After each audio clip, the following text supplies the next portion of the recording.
Hello दोस्तों, welcome to global news reporting. दोस्तों, आपने सुना ही होगा रशिया यूक्रेन वॉर में है। दूसरी तरफ आप देख रहे होंगे कि अफगानिस्तान अभी अभी वॉर से निकला है। तीसरा, आपने इन कंट्रीज के बारे में बहुत कम सुना होगा, जैसे कजाकिस्तान हो गया, तुर्कमेनिस्तान हो गया, तजिकिस्तान हो गया, वगैरह वगैरह, उज्बेकिस्तान हो गया। इन कंट्रीज के बारे में आपको सुनने को बहुत कम मिलता है। लेकिन जैसे वर्ल्ड वॉर क्लोज आती चली जा रही है, इन कंट्रीज में भी अनरेस्ट होना शुरू हो गया। देखिए, हमारा प्रेडिक्शन ये था कि जैसे जैसे वर्ल्ड वॉर क्लोज आएगी तो ऐसा नहीं होगा कि एक सुपर पावर को एक ही जगह बिजी रखा जाए। मोटिव ये होगा कि एक सुपर पावर को बहुत सारी जगह अटका दिया जाए ताकि उसकी पावर डिस्ट्रीब्यूट हो जाए। इसी तरीके से चाइना को ताइवान, इंडिया, पाकिस्तान, अफगानिस्तान में अटकाया जा रहा है। फिर आप ये देखिए कि रशिया को यूक्रेन में अटकाया जा रहा है और उधर की साइड दूसरी तरफ जापान की तरफ अटकाया जा रहा है। अब आप इधर देखेंगे तो यूएस जो है वो भी घिरा हुआ है। फ्रांस ने अपनी अफ्रीका से फौजें निकालनी शुरू कर दी हैं। ये सारी निशानियां आप देखेंगे तो आपको एक पैटर्न मिल जाएगा।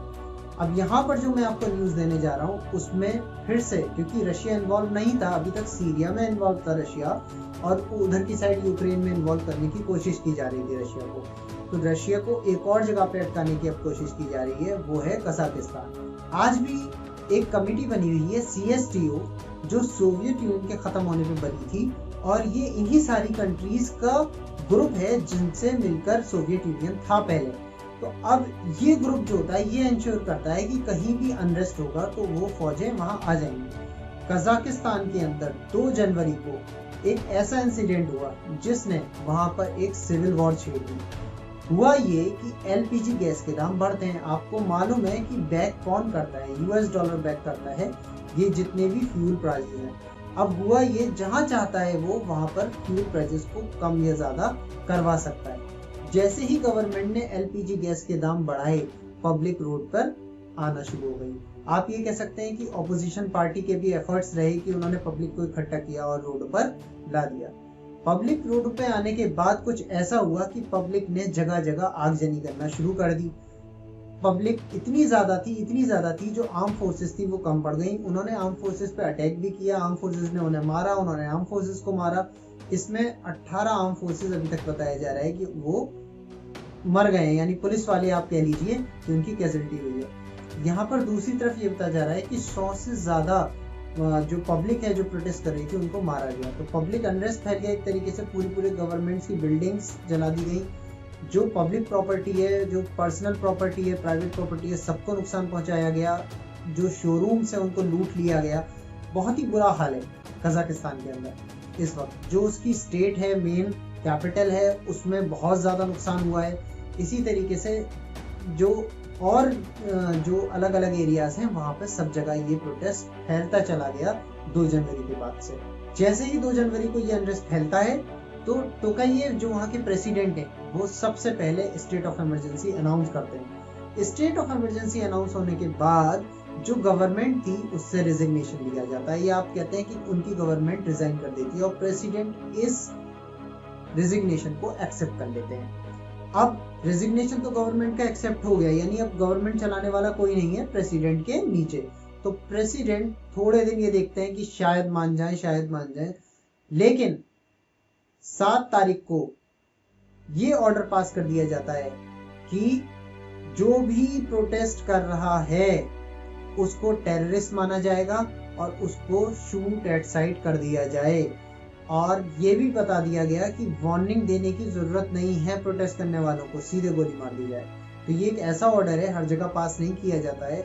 इसको एक ड्रैकोनियन ऑर्डर भी कहा जा सकता है, और ऐसा ऑर्डर है जिसमें बहुत ज्यादा ब्लडशेड भी हो सकती है, बहुत ज्यादा जानों को नुकसान पहुंचाया जा सकता है, क्योंकि जो लोग पीसफुल प्रोटेस्ट कर रहे हैं उनकी जान भी ली जा सकती है पुलिस के द्वारा। तो पुलिस के कुछ ऑफिशियल्स मारे गए, जैसे उन लोगों के ऊपर अटैक हुआ, तो वो बदला लेने के लिए पब्लिक के ऊपर कितनी भी दूर से अटैक कर सकती है, किसी को भी मार सकती है, अपना पर्सनल बदला भी ले सकता है कोई। लेकिन इस चीज को कंसीडर ना करते हुए स्टेट ऑफ इमरजेंसी लगाकर ये डिसीजन लिया गया कि वार्निंग नहीं दी जाएगी, सीधे गोली मार दी जाए। बिकॉज सिर्फ टेररिस्ट ही हैं वो लोग जो प्रोटेस्ट कर रहे हैं, और जो पब्लिक है वो घरों में। जैसे ही अनरेस्ट फैला, रशिया बहुत अलर्ट हो गया। रशिया को एक मौका मिल गया कि दोबारा से इस एरिया में अपनी धाक जमाई जाए। रशिया ने देरी ना करते हुए फौरन के फौरन अपनी मिलिट्री वहां पर भेजनी शुरू कर दी, पीस कीपिंग फोर्स के नाम से। आप जानते हैं हर कंट्री अपनी पीस कीपिंग फोर्स भेजना शुरू कर देती है जब उसे दूसरी कंट्री पे अपना कब्जा जमाना होता है। तो उसने, क्योंकि जो अभी प्रेसिडेंट हैं वो रशियन सपोर्टर हैं, वो रशिया को बहुत अच्छे तरीके से स्ट्रांगली फॉलो करते हैं और यूएस के अगेंस्ट में, यूके के अगेंस्ट में, इजराइल के अगेंस्ट में, तो रशिया ने इस चीज का, इस मौके का फायदा उठाते हुए उनके साथ कोलैबोरेशन करते हुए पीस कीपिंग फोर्सेस को उतार दिया है कजाकिस्तान के अंदर। अब पूरे तरीके से रशिया का वहां होल्ड हो गया। एक तरीके से आप ये भी देख सकते हैं कि रशिया का होल्ड वहां पर बढ़ गया, यही रशिया के से दोस्ती वहां पे बहुत अच्छी बढ़ जाएगी। लेकिन आप दूसरी तरीके से ये भी देखिए कि रशिया की आर्मी अगर इधर बिजी हो जाती है, एक और जगह पे रशिया ने अपनी आर्मी उतारी है माली में, वो उसकी डिटेल में आपको किसी और न्यूज में दे सकता हूँ, अफ्रीका के अंदर। तो वहां पर भी रशिया ने, फ्रांस ने अपनी आर्मी को वापस ले लिया और रशिया ने अपनी आर्मी को उतार दिया। अब रशिया की आर्मी डिस्ट्रीब्यूट होती चली जा रही है और यूके वगैरह और ये सब लोग क्या कर रहे हैं, अपनी आर्मी को कॉम्पैक्ट करते चले जा रहे हैं, वापस बुलाते चले जा रहे हैं अलग अलग जगह से। तो हो क्या रहा है कि सुपर पावर्स की आर्मी को डिस्ट्रीब्यूट किया जा रहा है इनडायरेक्टली। अनरेस्ट कहीं भी फैल सकता है, उज्बेकिस्तान में भी अनरेस्ट फैल सकता है, और कंट्रीज भी हैं जहां पर फ्यूल प्राइस हाइक हो सकते हैं और अनरेस्ट फैल सकता है। तो अनरेस्ट किसी भी रीजन से फैलाया जा सकता है और फिर सुपर पावर्स को डाइवर्ट करके, उनको डिवाइड करके, बेसिकली मोटिव यही है कि कंट्रीज आपस में लड़ जाएं, एक वर्ल्ड वॉर हो जाए और जिन लोगों को फायदा उठाना है, जिन लोगों को अपने हथियार बेचने हैं, जिन लोगों को अपना बिजनेस करना है हथियारों का, वो लोग फिर से उनको कर सकें। क्योंकि इस वक्त वॉर ना चलने की वजह से हथियारों की जो कंपनीज हैं वो हथियारों का जखीरा इकट्ठा करती चली आ रही है, लेकिन अभी उसको खरीदने वाला कोई नहीं है। लेकिन जैसे जैसे वर्ल्ड वॉर पास आ रही है, कंट्रीज ने उन हथियारों के जखीरों को खरीदना शुरू कर दिया है। एक से एक लेटेस्ट, एक के बाद एक कंट्रीज को दिया जाता है। एक कंट्री को एक वेपन दिया जाता है तो उसका एंटी वेपन दूसरी कंट्रीज को दे दिया जाता है, फिर मॉडिफाइड वर्जन एक कंट्री को दिया जाता है, फिर दूसरी कंट्री को। इस तरीके से सारी कंट्रीज को बेवकूफ बनाया जा रहा है। ये वेपन्स बनाने वाली जो कंपनियां हैं, ये चंद कंपनियां हैं, ये सारी कंट्रीज को बेवकूफ बना के हथियार पकड़ाती रहती हैं, अपग्रेड करती रहती हैं, पकड़ाती रहती हैं। और अब कंट्रीज भी इस काम में आगे आ गई हैं। कंट्रीज हथियार बनाती हैं, कंट्रीज को बेचती हैं। जैसे जैसे उनके हथियार पुराने हो जाते हैं तो वो क्या करती हैं, और नए टेक्नोलॉजी बनाती हैं, नई टेक्नोलॉजी डेवलपमेंट करती हैं और फिर से बेच देती हैं।